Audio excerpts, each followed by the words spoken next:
Om Shanti, everyone. Welcome. Welcome to the Monday workshop.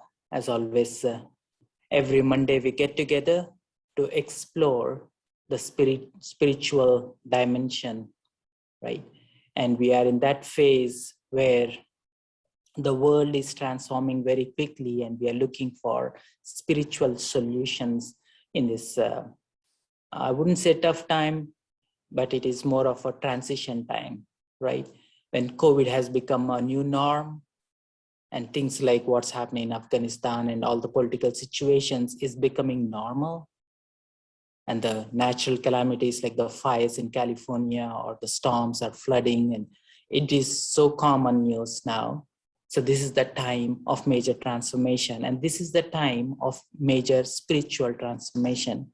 And today we have with us Sister Shireen. Sister Shireen comes from a very deep spiritual background. She has been practicing Raj Yoga meditation for decades now, and she has been an instrument in initiating a lot of BK sustenance projects, and definitely she did a lot of community outreach through her channel on YouTube called Release Your Wings, and also through the radio show and also TV shows. And she has a lot of meditation commentary CDs and a lot of books, right? A lot of you have heard Sister Shireen before, right?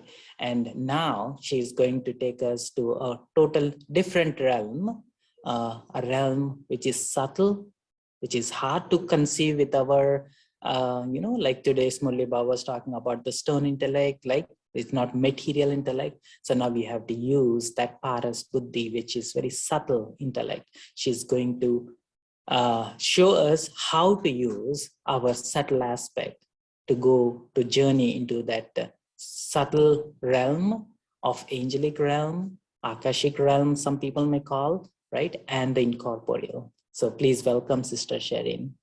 Welcome, Sister Shireen. Om Shanti. Om Shanti, everyone. Om Shanti. So wonderful to be here with all of you. And it's way past my bedtime. Actually, it's getting past my bedtime. So if I don't make sense, you have to forgive me. But I really couldn't pass up the opportunity to be with you. So I'm really happy to be here. So we are talking about the incorporeal world and the subtle regions. Is that it, Harsha? Mainly, we are focusing on the personal experiences that we can start resonating with it and then go into. Because a lot of us here have taken the course, have been listening to Murli. For some of them, good number of them are listening to Murli and classes for over Avyakti Parivar over an year now, right? So, but now to especially understand some of the subtle aspect, when we share our personal experiences, especially how you came into Gyan and how that subtlety made sense for you, how that incorporeal things become very tangible at one point, right? And what is that we need to do? Some practices that you are following that you can help us share that will definitely help us to go to the next level. And definitely feel free to ingest a little bit of meditation commentary in between, so that we can feel what you felt, right? And especially take us to Madhuban, take us to Dadis, whichever is close to you. All right. That's a lot of work. You're making me work for my supper. When I first came, it was a long time ago. It was in the 90s.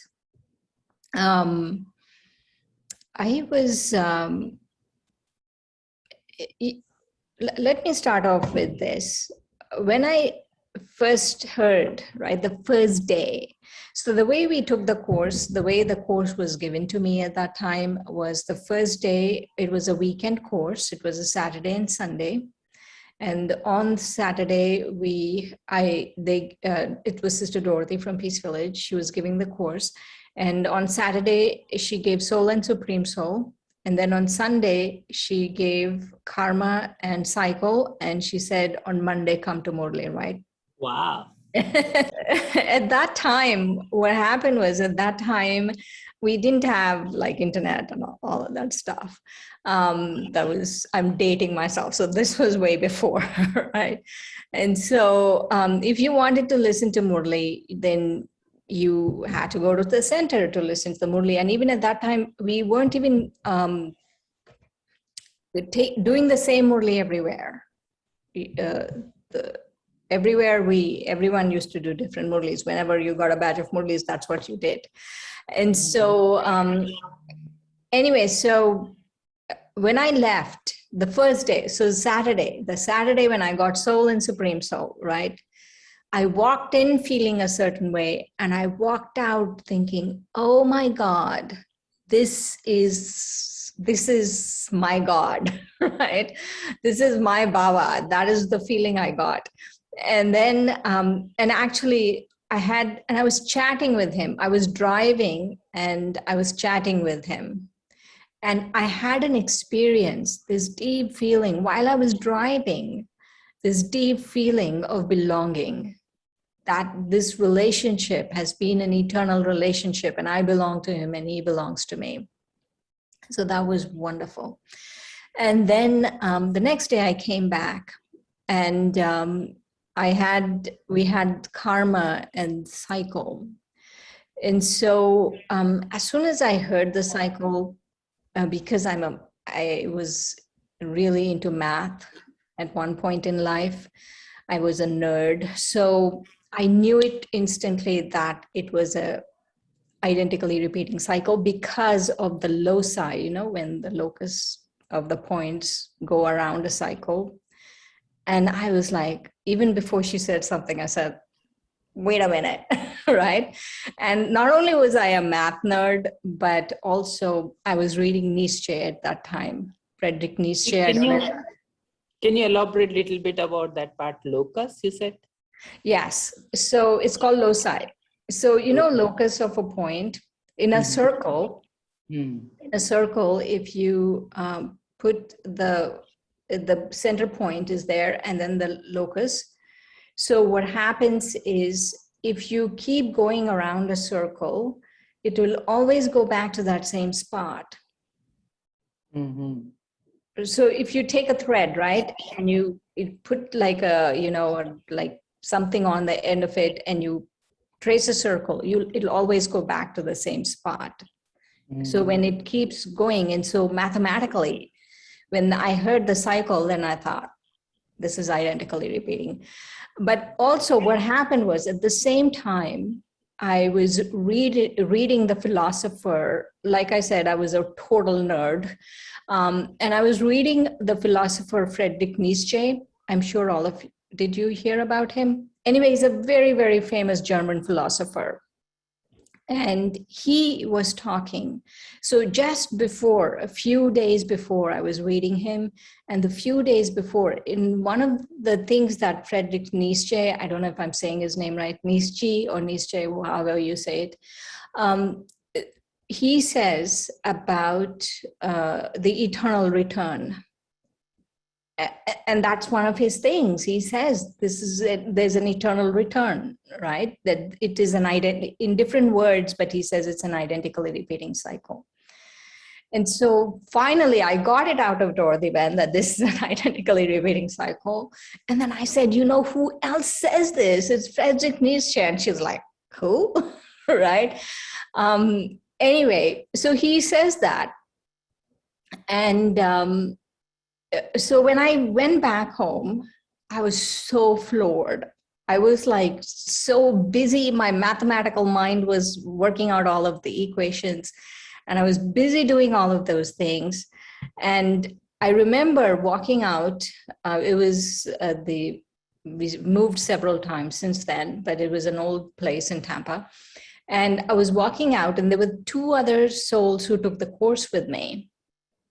That weekend crash course, like, almost like you're put in a microwave kind of course. So anyway, so took the course with me, and one of the brothers, there were two brothers, and one of the brothers said, I'll see you around.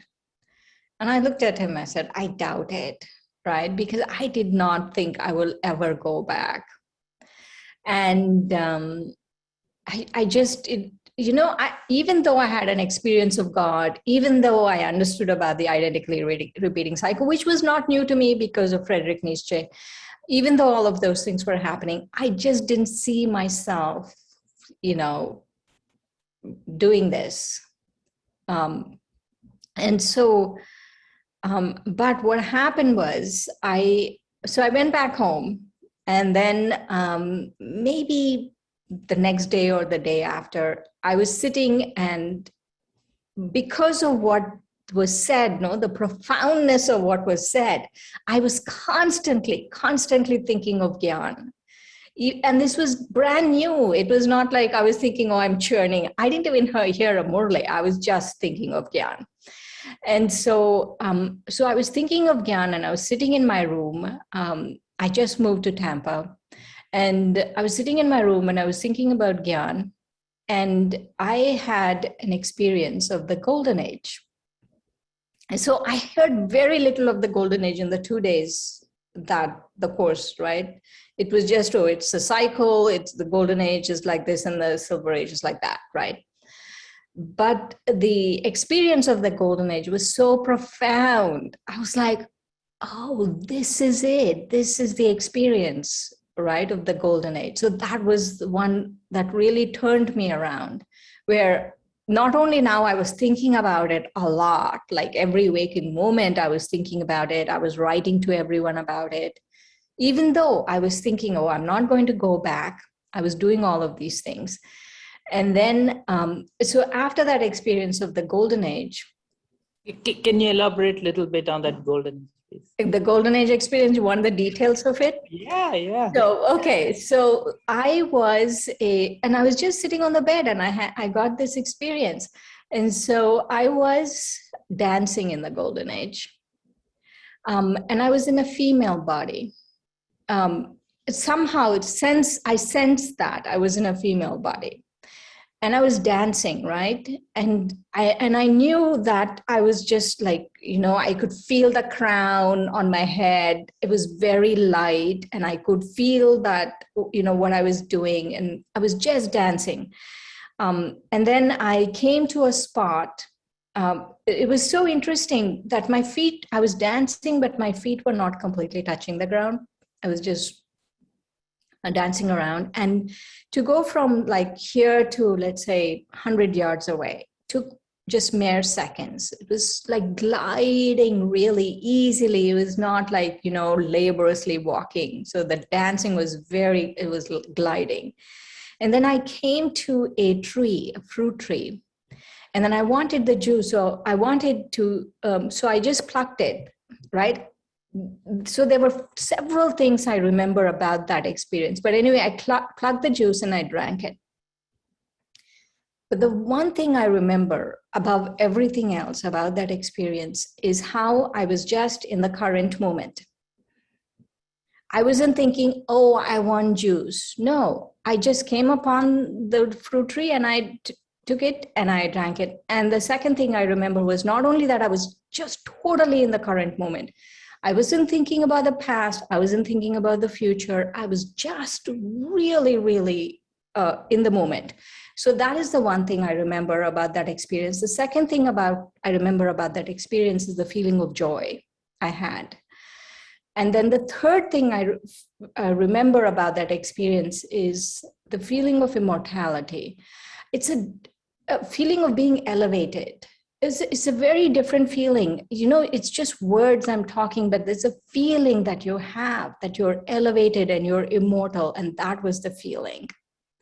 So those three things are the primary things I remember the feeling of being that, right? And it hasn't left me since. But then when I had that experience, I thought, if I go back, then this is what I'm going to experience all the time, right? And even then, I did not want to go back to the center, right? I just thought, no, I don't need this. I can do whatever I need, whatever I was doing. This is what I'm going to be doing. And then, but what happened was Brahma Baba started appearing. So in the same room that I had this experience of the golden age, that's maybe that night or the next night, I felt a presence. And I knew that presence was Brahma Baba. I just knew it. And my experience of Brahma Baba before that was just a photo at the side at the center. I wasn't paying any attention to that photo, right? In the center, the biggest picture was Shiv Baba, and on the side was Brahma Baba. And I wasn't paying attention to Brahma Baba. I just knew that there was a picture and I just glanced at him. That's it. But the presence I felt, I knew it was that man from that picture. And also, when you feel some presence, you get scared, but I wasn't scared. I was, I was like, oh, you're here, kind of a thing feeling, right? It was not at all scared. But then what happened was, then I went to work the next day. And then while I was working, again, I sensed his presence. And then I went to lunch, right, with my coworkers. And remember, I was totally blown away by the knowledge, right? Especially the whole, the mathematics of it, right? Totally blown away by it. And so while I was having lunch, I was talking to my coworkers about this. I was telling them, oh, this is what's going to happen, and this is the golden age, and this is what's happening, and all of that, right? But then I looked up and I could feel Brahma Baba's presence. And so like that, for about a week, every day Brahma Baba followed me. That was the feeling. I was like, you're stalking me. What do you want, right? And then I went to the center finally, because I thought, this feeling that I have to go. And I feel maybe that's why Brahma Baba appeared, because if he didn't appear, I wouldn't have gone back to the center. Anyway, so I went back to the center and I heard my first Murli. So by then I just had 4 lessons. I didn't have the tree, nothing like that, right? So 4 lessons and I heard my first Murli. And in my first Murli, Baba spoke about, it was a Sakar Murli, and Baba spoke about the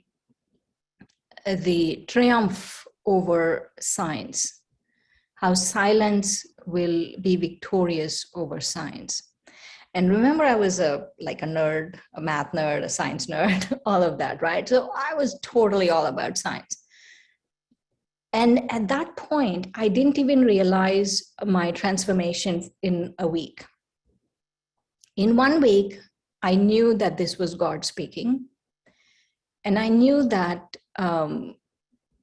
God had no reason to lie to me. So when he said, in the first Murli, he said that science, silence will triumph over science. Then I was like, what is this silence, right? And I need to find out what this silence is, and that it will actually, there's something that is going to triumph over science, because I thought science was the ultimate. And so I said, I have to come back. I have to come back to find out what this silence is that is going to be victorious over science. And then I knew at that point that God had no reason to lie to me. And I didn't even realize that all of this transformation happened in 1 week. That this was God speaking, and he had no reason to lie to me. And remember, my first experience of God, that was still very powerful. And it was like, this is God, right? And then in the evening, I was listening to, because waking up in the morning was like, really? 4 o'clock in the morning? Who wakes up at 4 o'clock in the morning? It was not going to happen. And so I was coming for evening Murli, 2-3 days, 2-3 weeks, that's it, 2-3 weeks. I was coming for evening Murli. And then I really started understanding the Murli. And now when I look back, I feel I've heard the Murli in my past birth because it was very natural. Whatever Baba was saying, it just was very naturally was going in. And so then I started coming in the morning, and then I'm coming in the morning every day. So the Maryadas were not very hard, right? Vegetarian, I was a vegetarian, I was a Kumari, and so whatever, right? And then I had no intentions of getting married. So that was like, okay, fine, don't want me to get married, fine, that's great, perfect, perfect with me. And then what happened was the hardest one was Amrit Vela. And so what I used to do for Amrit Vela is, then I started coming every day to Murli. So every day Murli and Amrit Vela. That was what was expected out of you because there was no Zoom, of course. So if you wanted to do spiritual life, you just came every day to the Murli. And so what happened was, for Amrit Vela, I used to have 3 alarm clocks because there was no iPhone at that time, remember? So there were these analog clocks. One was in the bathroom, one was in the closet, one was in my room. And they were like 10 minutes apart. So my alarm started at 3:30, then the one at 3:30 was near my bed. The one at 3:40 was in the bathroom. The one at 3:50 was in the closet. And so I had to do all of these to be able to wake up and stay up at 4 because it just was not working out. But anyway, the good news that happened when I started actually doing Amrit Vela was, and it was such a struggle, right? I was making effort for Amrit Vela. And so when I started doing Amrit Vela, maybe about 2-3 months into me doing Amrit Vela, I had an experience of the soul world at Amrit Vela. And that experience of the soul world was so fascinating. So what happened was, it was not even like a vision. It was almost like the soul actually left, right? The soul, like consciousness, the soul is there, but consciousness left the body. And like a shooting star went through the sky, the Milky Way, everything, and went through the subtle region very fast. I didn't see anyone in the subtle region. I just saw a region of white light. And then went into the soul world. And when I went into the soul world, I could feel Baba's presence up. But remember, this was 27 years ago. And so what happened was, while I was going up to be with Baba, I encountered many, many souls, points of light in the soul world. But before I could reach Baba, I was just keep encountering these souls. And before I could reach Baba, then I came back down. So I didn't reach Baba in the soul world. I just saw these souls and then I came back. Something pulled me back down. It was my karmic accounts, my waste thoughts, whatever it is, pulled me back down. And what happened was, so I was recounting this experience to Dorothy Ben. And so at that point, there were about 5 billion. The population of the world was about 5.5 billion souls. And so Dorothy Ben said, so how many souls were there? I said, lots of souls were there in the soul world. And she said, no, it can't be because the drama is coming to an end, because, the Y2K was coming and they all thought destruction was going to happen at Y2K. And she was like, no, all souls are here. It can't be that so many souls are still there. I said, I don't know, whatever it is, but I saw those souls. And then recently, the feeling, it's not an experience or anything, because I do go back to the soul world a lot in every day, several times a day, I go back to the soul world. And so a few months ago, this feeling at Amrit Vela was, now the soul world is mostly empty. So all the souls that I saw, they are here, because now it's about a 7.5 billion people wrote. So like 2 billion people came in the last 27 years or so, came down. And so that was my experience of the soul world. But one thing I feel that all these experiences, right? Even though it sounds condensed and it sounds like, oh, it's glamorous, I had all these experiences. No, a lot of the 27 years was just effort. It was not labor, because Baba is there, but you do have to pay attention and you do have to make effort.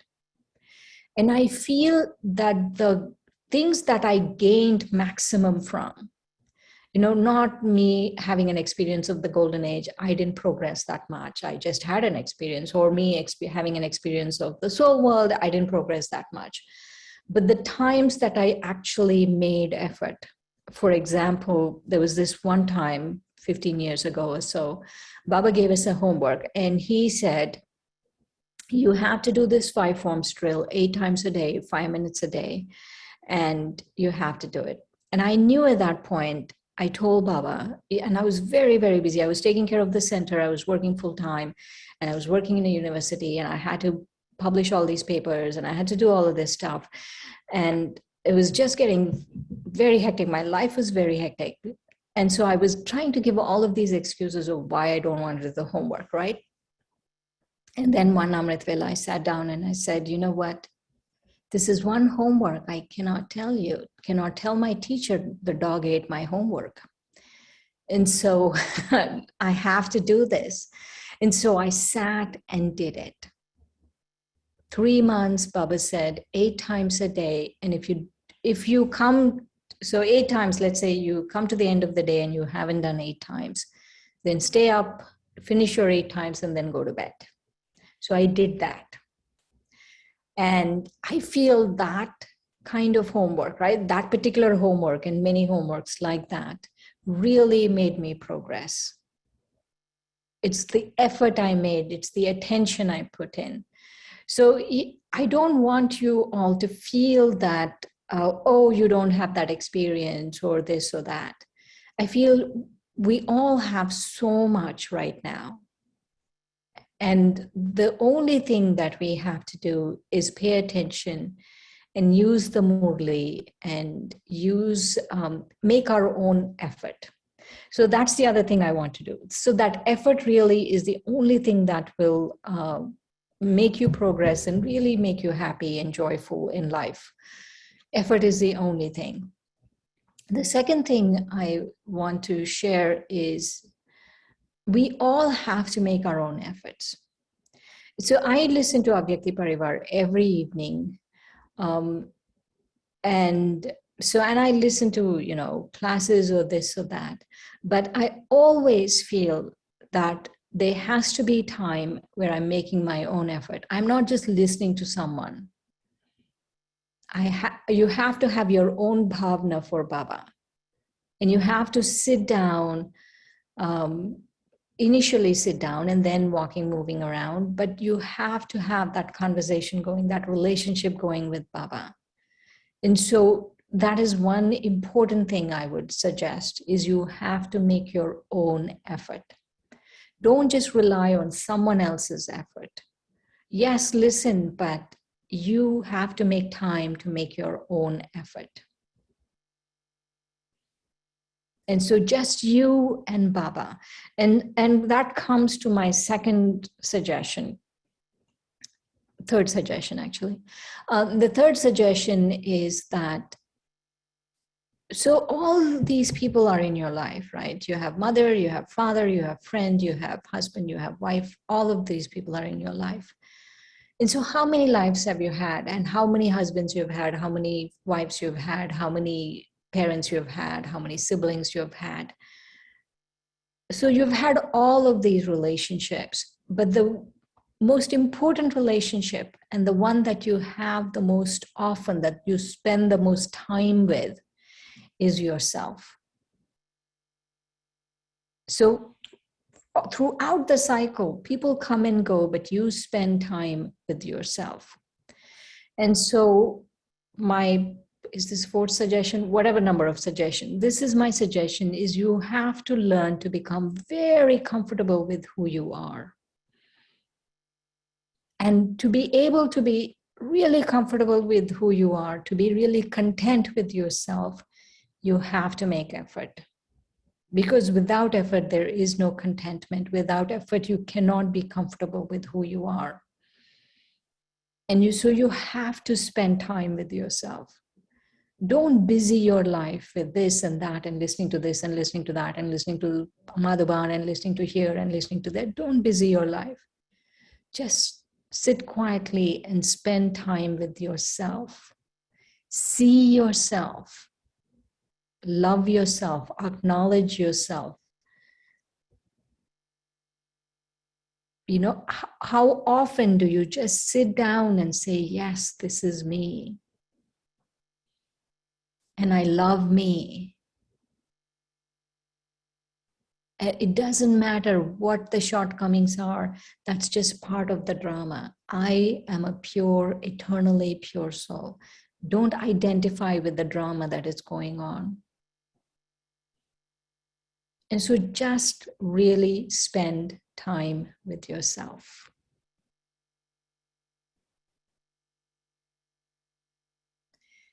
Okay. Should I go on, or do you have any questions? So what's going on?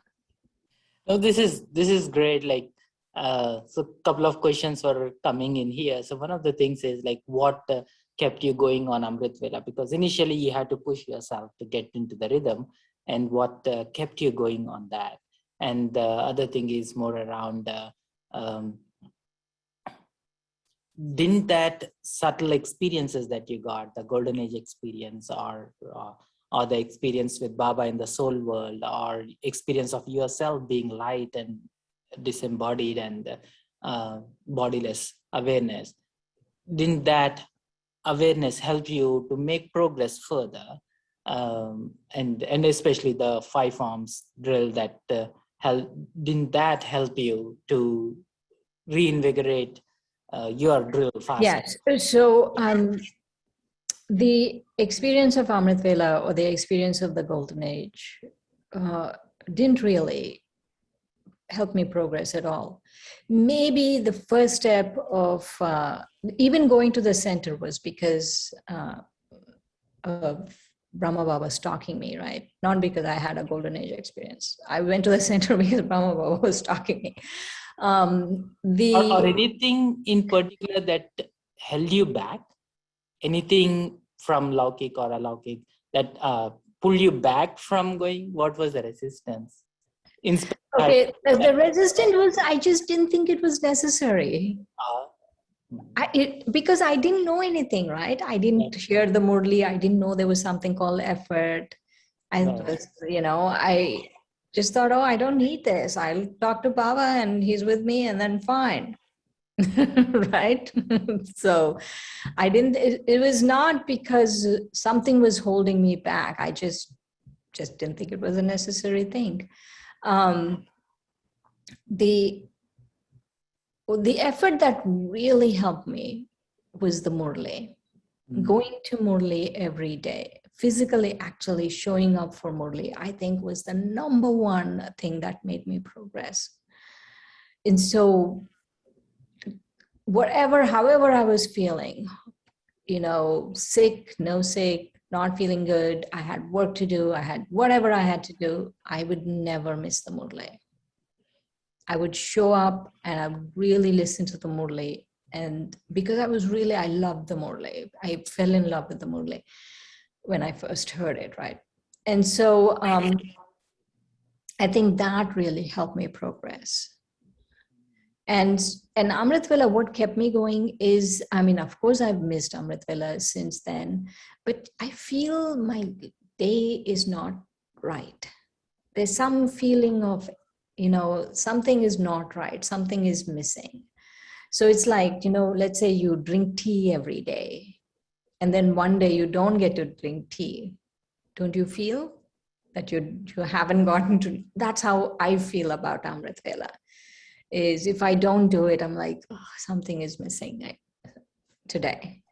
So that's the feeling I have. And that's the feeling that makes me keep going. And then, what was the other question? What the golden age? Yeah. About the golden age. I mean, the golden age, I had a glimpse of it, and I'm happy I had a glimpse of it. And I've had a couple of other glimpses of the golden age, but they weren't really, oh, I'm progressing because of this vision. No, it wasn't like that. It was just something, like you read a nice book, like that. Yeah. Progress really happened because of effort. Murli, the drills, Amrit Vela, all of that really helped. Yeah, so mainly you answered it. The point is, like, most of us, what keeps us going is something that makes us happy, right? Either it could be a job, or it could be your promotions that's happening, or it could be your relationships that is taking you further, right? Right. So just answered, like, the happiness that you get from the coffee boost at Amrit Vela, or Murli insights that keeps you high, or churning and service, right? Right. Cool. So, yeah, please continue. One of the things happened is when,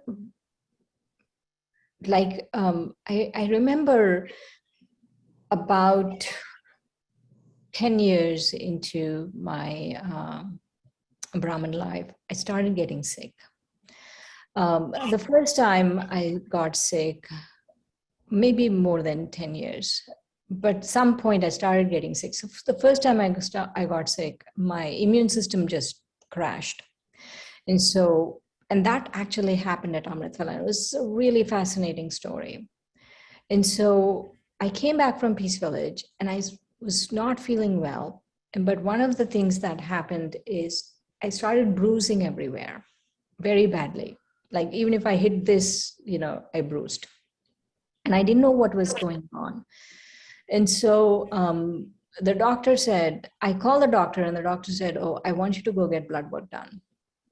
So I went to get blood work done, and that was it. But so the next day, the day before I got blood work done, and the next day I was sitting at Amrit Vela, and I was telling Baba, I think I'm going to die. That's the feeling I have. I think I'm going to die, right? Because I was really not feeling well. And later I realized that. So guess what? At 4:10 a.m., who calls at 4:10 a.m.? So I'm having this conversation with Baba, and the phone rings, and it's from the lab that I gave blood work to. It's from that lab. And they said, urgently, you have to go to the hospital. If you don't go to the hospital, your internal organs will hemorrhage and you will die. So you don't have any time. You have to go to the hospital right away. Wow. That was at Amrit Vela while I'm having this conversation with Baba, right? So I went to the hospital. And I immediately got admitted. Then I realized what was happening over a period of days that I was in the hospital, what was happening, and all of those things. And I feel that those times I really needed courage, because what happened was, because my immune system died, they had to jumpstart my immune system, and they gave me like a mega dose of steroids. And anyone who has anywhere close to steroids your mind goes wacky. It really has an effect on your mind. So that's the first time I actually understood that the soul and the body are really combined. You put something in the body, it affects the soul. The soul thinks something, it affects the body. And so there's no way I could have avoided the crash that came from pumping my body with steroids. I mean, it was a lot of steroids went in. And so the crash that came was really devastating. Spiritually, physically, it took me months to be able to recover. And at that time, I really felt I needed a lot of courage, because I didn't want to live. I was like, it's not like I wanted to commit suicide or anything, but the will to really move, all of that was gone. And no motivation, all of that was happening. And at that time, I remember thinking, and this is always my mantra now, I remember thinking at that point, okay, if I take one step of courage, Baba says I will get 1,000-fold help. If I take half a step of courage, Baba said he'll give me 500 steps of help. If I take 1/4 step of courage, I will get 250 steps of help. So at least let me take 1/4 step, right? And so that's how I really had to pull myself out of that slump. Mentally, physically, it was very draining. I had to pull myself up. And again, start my effort, again, do things. But the thing that really I feel happened every time I got sick. So the many sick, that was the first one. I even had cancer, all of that happened. So anyway, every time I got sick and I came out, there was such a blessing, because I felt I came out stronger. I came out with more compassion for souls. I came out with a deep understanding of who I am and who Baba is. And so, and I feel that is, I want you to leave with that message, is it might not feel like a blessing. Whatever is happening might not feel like a blessing. But for us, for Baba's children, everything that happens is good. Everything that happens is good. And everything that's going to happen is even better. If you get cancer, make halwa, really, because some gift is waiting for you with that. Can you elaborate a little bit about, because not many of us has gone through that challenging times, right? Like maybe we'll come, so we want to learn something from it. How does it feel? Like, so you totally start hallucinating, or do you? With the steroids, you mean? No, you don't hallucinate.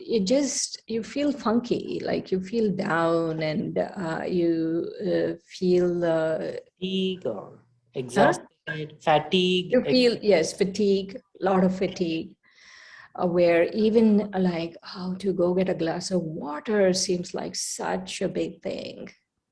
Forget about waking up for Amrit Vela, to just get a glass of water and like, oh my God.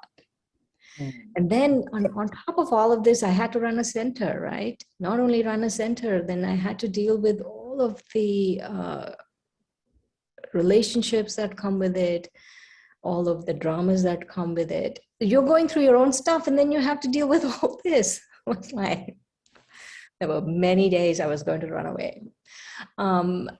Obviously did not run away, and I'm happy I did not run away. Yeah, that's beautiful. So your mantra is take one step and Baba give 1,000 steps of, one step of courage, 1,000 steps of help. Yes, one step of courage, 1,000 steps of help. And the other thing is, everything that happens to us is a blessing. Everything is a blessing. We just have to be patient and wait for the gift to be revealed. And the gift will reveal itself. You can't say, like when I had my mastectomy, right? I had breast cancer. It was really painful because the drugs were making me throw up. And the hydrocodone or whatever they gave was making me throw up very badly. And so that was even more painful. So I stopped taking the drugs and all of that. And so in that pain, I can't say, oh, what is the blessing? Of course, you don't see the blessing at that point, right? You're just like totally, just trying to survive and live. But be patient. Time will reveal the blessing. And what was the blessing from that? From which one? So many blessings. So many episodes. So many episodes. Which let's say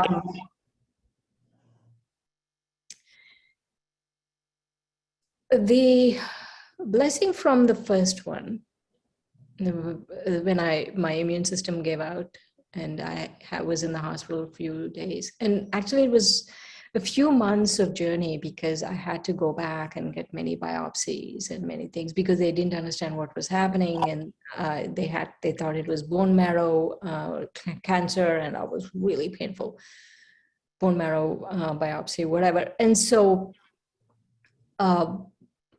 the blessing from that was that Mama and Baba really care about each one of us. And each one of us has a very unique role to play in the drama. And they are people who love us. They are people who love you for who you are, not what you can give them, not because of your age. It doesn't matter if you're growing old, young, sick, whatever it is. Mama and Baba and the ancestor souls love us. And that feeling of being loved, it makes you very strong when you know someone actually loves you for just you. That's a beautiful thing. Definitely. Yeah, it's the moment. Definitely, it's a big blessing when we get to realize when we are in a most vulnerable place and we get to feel that support from the ancestors. Right. So beautiful. Yeah. So how did like you're bringing up Baba, Mama, and Dadis? So how did that experience help? Like interacting with Dadis and Madhuban, or the family as such, right? Like, I mean, family, Laukik offshore, but there is Alaukik family who are close to you in the center, nearby, and the family like Peace Village and whole of the BK family here, and the real family in Madhuban and Dadis. So how did all of this, how did you build relationship with all of them, first of all? And So my relationship with all of them has been going on for a while, right? Like let's say Dadi Janki's from like few months after I came into Gyan, Dadi was visiting Miami, so we all went to see her in Miami, and so my relationship with her started then. And so that was very gradually that relationship got built. And Dadi, I always really I felt I knew Dadi, right? And like Dadi Janki was like my favorite because I somehow just connected with her on a different level. And I'm sure many people felt that way about her. And then Sister Moini, because there were few of us when we, came, and few of us who surrendered and lived in the center, because in all of that time I surrendered and started living in the center. My relationship with her was very strong, and it was always there from the beginning. It was there. And so any relationship, it just got built over time of understanding, of not having unrealistic expectations out of them, which was very important, making my own effort. And especially around that, building relationships, right? Either in physical, right? Like we interact with Didis and Dadis. I mean, there are no more Dadis now. So we can spend time with somebody for years together, live with them for years together. We hardly know them. right? And for some people, we just meet them and then we feel as if we know them forever, right? So there is some subtlety there, right? So how can we refine our subtle presence so that we can feel that connection? And especially it's very more relevant right now, being that is being aware more and more, right? So what is that aspect that I should be focusing on so that I can tune into that subtlety of myself and also subtle presence of the others? Self-transformation is very important because to be able to, let's say even Baba, no? To be able to really connect with Baba, I have to be on that level. I can't be body conscious and connect with Baba. I have to be soul conscious and connect with Baba. And so it's the same with dadis and stuff now. They're there, their presence is there, they're available for us. But we have to make that effort to become very subtle. We have to make that effort to really, connect with them, know that they're there in our lives. And also we have to make effort to not go back.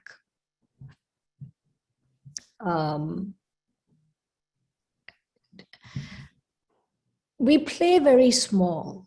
We think, oh, our life is just this family, this role I am playing, whatever it is, no? Our minds become very limited. Oh, I'm a mother, these are my children, and then I'm doing this, a few times a week on the side. So it doesn't work. So if that's what you want to do a few times a week on the side, spirituality, then that's what you'll get. Whatever you put in, that's what you will get. You sincerely put in time, you sincerely understand yourself to be a soul, you sincerely forget the drama, which means your role. You're a mother, you're a father, you're this, you're that, I have this money, I don't have money, whatever junk is going on. No, you have to put that aside. And you have to be beyond all of that. And you have to really remember Baba as a soul. And when you do that, the amount of time you put into it, that's the return you will get. But if, let's say, if I think, I am Shireen, my parents are this, I have these sisters, I have this and that. So every time I am identifying with just anything of the body, that the relationship of the body, the labels of the body, I'm young, I'm old, I'm beautiful, I'm ugly, I am whatever it is, right? So every time I'm identifying, I'm almost putting like a bar in the cage. I'm caging myself. And what happens is, now that I've caged myself, it doesn't matter if the bars of the cage are golden or iron, it's still a cage. And what happens is, when I try to fly, because meditation is really about flying, about freedom. When I try to fly, then the soul is trapped in this cage. And so we have to really be very mindful of the traps. What are your identifications? What are your, what is it that really motivates you? What is your consciousness of what do you feel is mine? If you look at someone and say they are mine, then, you're trapped. Beautiful, very well said. And then I definitely want to reemphasize that part. We will have a best experience when we go to Madhuban after 6 months of genuine practice of all the maryadas and all the mudlis, because we become subtle enough to sense the beauty of Madhuban. And definitely. Absolutely. And what happens is, it's a very magical place, Madhuban. Your effort decides your experience. So let's say we all go to a picnic in Peace Park. There's something called Peace Park in Madhuban, right? We all go to picnic in Peace Park. If I'm making the right effort, I will enjoy myself. If you're not making the right effort, you won't enjoy yourself. Then you'll start looking at other people. Why did they get more orange juice? Why did I get less orange juice? How come they got 2 samosas? I got 1 samosa. You know, it goes on, huh? That's true. Even the petty things will catch your attention. Very true. Yeah, and especially there are coming to the aspect of subtlety. The point that you called out, that soul and body is so much intertwined, or so closely related to each other, and anything that is happening to the body affects the mind, and mind being an interface for the soul, and whatever is happening in our mind, in our consciousness, has direct effect on the body.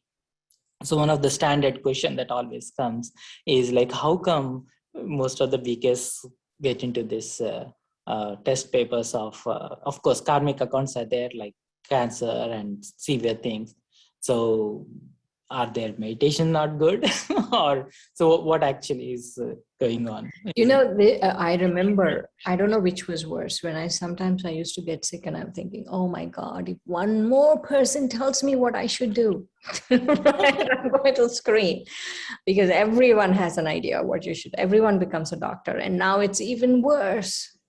They'll all have YouTube. Everyone has YouTube, everyone has Google, and they'll tell you exactly what you should do.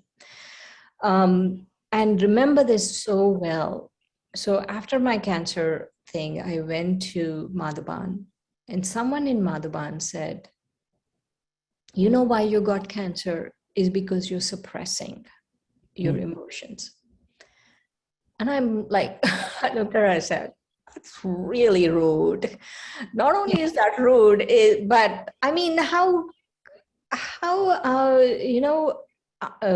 uncompassionate can you be? Like, that you just tell someone this, right? And then after the action was over, then I looked at her and I said, but who doesn't suppress emotions? So are you telling me you have 0 suppressed emotions? Is that what you're telling me? You have 0 suppressed emotions? We all suppress emotions, no? Because it's a pattern, it's a sanskara we have created for many lives. But anyway, all of those suppressing emotions, this and that, all of that might work for people who took 1 or 2 lives. For someone who has taken 84 lives, you cannot avoid karma. Yeah. And that is my deep realization about cancer. It's not what I ate. It's not what I didn't do. It was not how bad my health was. I was a really healthy eater. It was not because of it was not because I was suppressing emotions. It's really my karmic accounts from the past.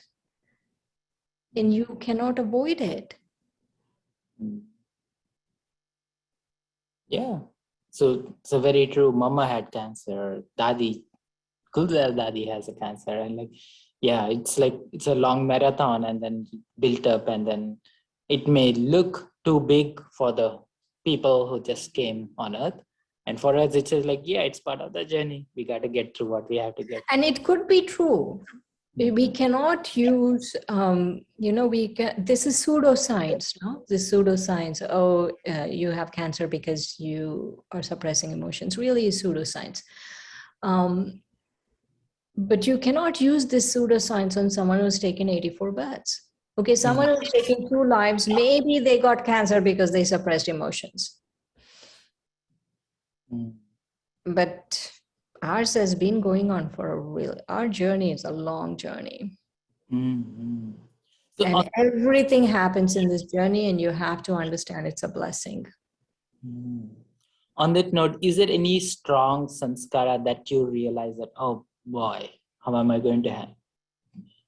Recognizing and how? I have to plead the 5th on that. Say again. I have to plead the 5th on that. What that means? No. The 5th Amendment is the 5th Amendment to the Constitution of the United States is you have the right to remain silent. Oh, okay. Sure, by all means. Yeah, and so mainly around putting that aside, coming back to the subtlety of our presence, and definitely Baba has laid out everything in our course and also in Murli's, that how our routine should be, and how you should to celebrate confluence age every day, and every day you celebrate, and then every day you become subtler and subtler and further, right? And so coming back to this time, service, it has gone to the next level, like, because all the dadis who really built up this huge movement, in, I would say, huge conscious movement in the collective consciousness of this 84 births, 900,000 souls. They are the ones who started, ignited. Of course, Shiv Baba came, ignited it. Brahma, Yes, the dadis. Without the dadis, where would we be, really? You're absolutely right. right? And then now they took the service to the next level. They all become object. They're saying, hey, guys, come up. So now here is the field. Now the field to play is here in the subtle world, right? So anything in particular that you're practicing, or any recommendation for others to practice, to serve the elements, to serve the souls, and then things are happening which are totally This thing that I'm practicing lately, and hopefully this is the last question. I do want you to remind you that it's really late. It's getting late. Okay, so the practice lately for me has been that every morning I wake up, when I wake up at Amrit Vela, I try to experience love from Baba. I experience peace, and I experience purity, that I'm a really pure soul, just that feeling of purity. And so those original qualities of the soul, I'm going back to that experience of just, and it doesn't matter who does what, who doesn't do what. I feel like this is something I have to do for myself, is every day, right? Even if I experience peace every day, that is a big thing. And so what has happened is, because let's take peace, for example. Because I want to experience peace every day, I am very mindful of my actions and conversations during the day with people. Because if I go off a little bit here or there, then my experience of peace goes away. And I do not want to lose that. Even though it feels like, oh, I want peace, and peace seems easy, but it's really not that easy to keep your peace. To really experience peace, every time, every traffic control, every time, to really experience peace, you have to be totally Om Shanti about everything else. So that's one effort I'm making. And the other effort I'm making, so I'll end with this. The other effort I'm making is to be just in the current moment. And so now I'm very mindful when people start talking to me. If they start talking to me about the past, oh, this happened, my neighbor, COVID, the Delta variant is really rampant in Florida. Oh, my neighbor, she got COVID, she went to the hospital, and she came back and she realized that her husband died of COVID while she was in the hospital. And I'm thinking, but that's of the past. Why am I having a conversation about the past? I want to have a conversation about right here. Nothing about the future, nothing about the past, right here. And so recently we were going somewhere, we were going to Orlando, and it was 5 of us, BKs. And when BKs get together, sometimes the conversation is not very spiritual. And so what we decided was, this is what we will do, is all the way there and all the way back, we will pick out the 36 virtues and we will all talk about what we feel about each virtue. And so will you believe it? So we finished half on the way there and then half on the way back. And anytime anyone asked a question about something else, I said, that's not the time. Let's not go into stories right now. We are talking about virtues, and that's what we'll continue to talk about, virtues.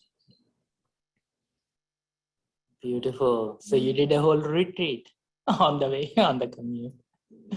Beautiful. Would you like to wrap up with a bit? No, it's not just I did the retreat, right? Everyone shared their thoughts about each virtue. Yeah. It's a beautiful way to have a BKS coming together, sharing about it. It takes us to the next level of virtues as not just being peace, love, happiness, but the divinity in each one of them. Beautiful. So would you like to take us to your meditation and before we wrap up? Like 5 minutes is good. Sure. And Okay. as you want. Maybe to Madhuban, wherever is your favorite place, to Paramdam, whichever is your favorite place.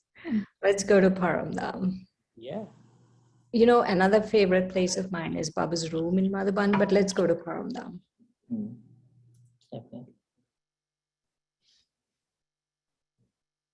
I want all of you to take a deep breath and release that breath.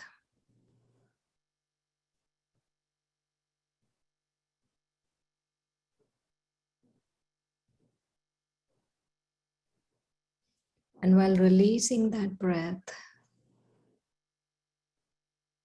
become aware of yourself as a luminous soul, the pulsating energy, the thinking, feeling being.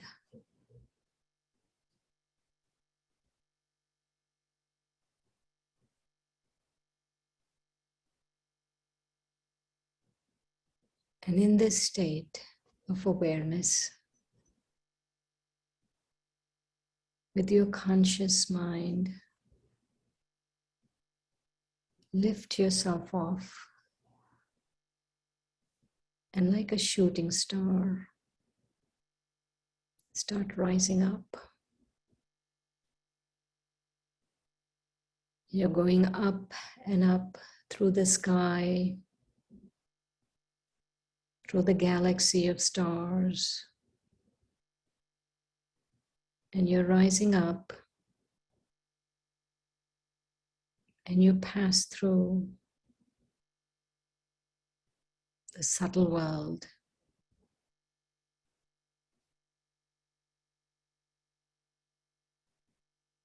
And beyond the subtle world,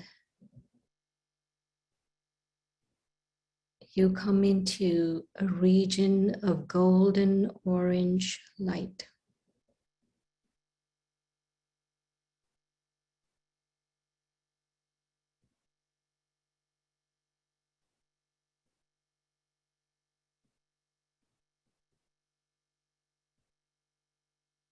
And like a magnet,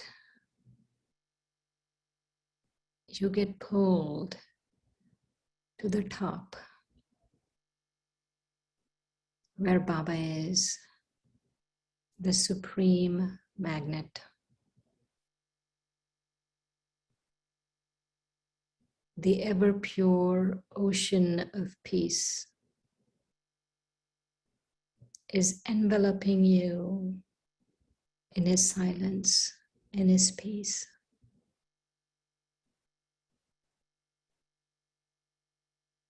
You're here as a bodiless soul, as a being of light.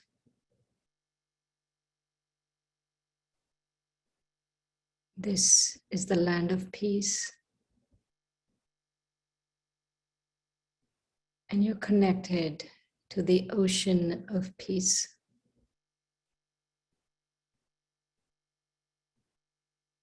Just take a few moments and be here.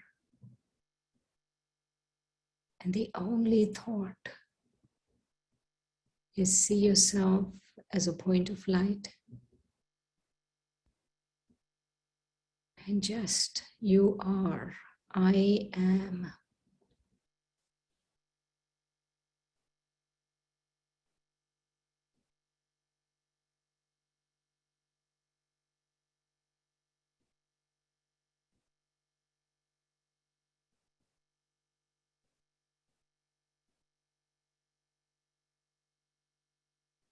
I am here in the soul world, and my only thought is I am.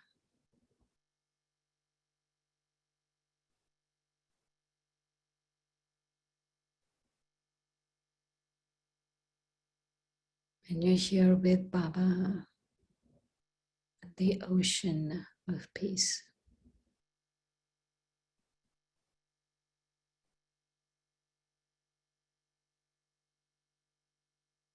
Fill yourself with this peace.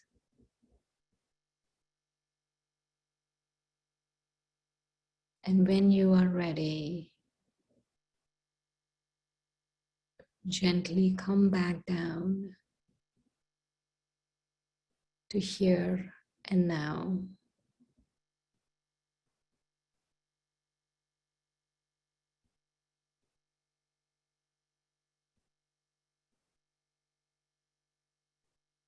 Om Shanti.